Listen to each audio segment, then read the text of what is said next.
Hey everyone, Joy Duling here from the Joy of Membership. And I wanted to talk to you today about a topic that I really wasn't planning to talk about today. I had a completely different subject on the schedule.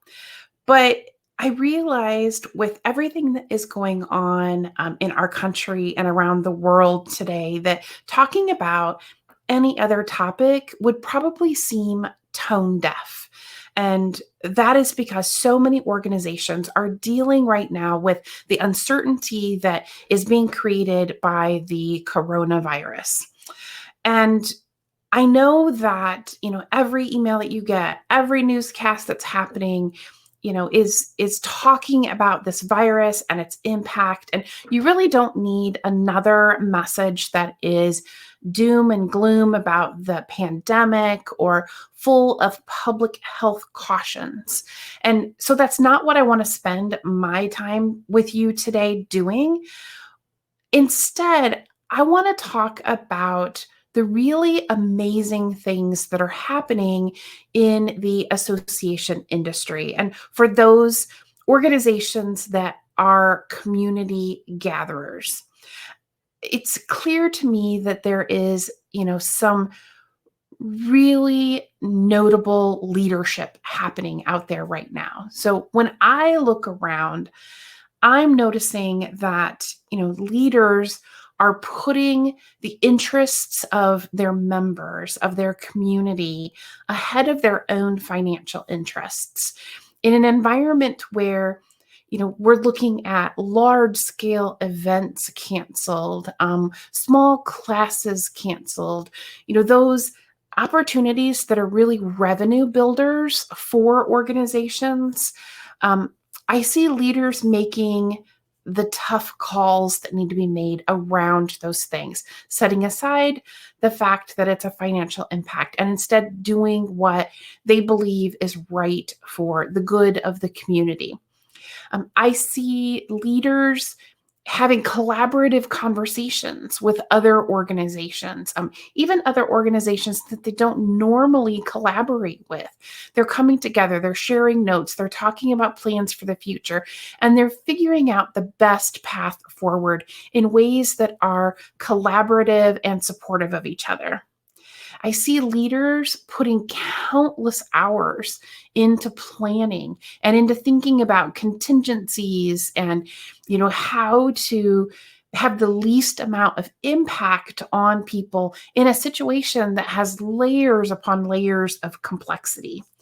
And I see leaders making the difficult calls that have to be made and doing it in a way that is compassionate for their employees and for their supporters who aren't just being impacted in the workplace, but also being impacted in their home lives. I just think there are lots of positives to look at as we all come together in this very uncertain time. I find that really encouraging. A couple of years after I started my business back in 2005, our economy was hit by a recession. And that was a really scary time for a lot of people. And there were many businesses that were contracting, that, were afraid to make investments, that were, laying people off, that were, majorly changing the way they did business. And there was this environment of fear and a little bit of panic.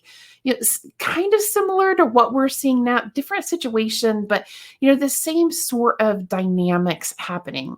And one thing that I noticed when we got through the depth of the recession, when I looked around at the clients who were still going strong after that period, it was the associations and trade groups that really were able to kind of weather the storm, you might say. And I found myself wondering, why that was.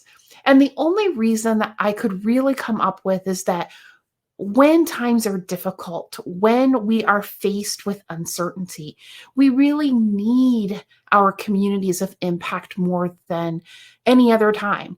So as you kind of navigate through these uncertain waters, know that your members need you to be showing the leadership. They need you to be thinking about the future and how to be supportive of them as a community. And I really believe that for those organizations that are able to do that, you are going to come through this stronger, even if that means that you've had to cancel a large event that was a major revenue creator for 2020.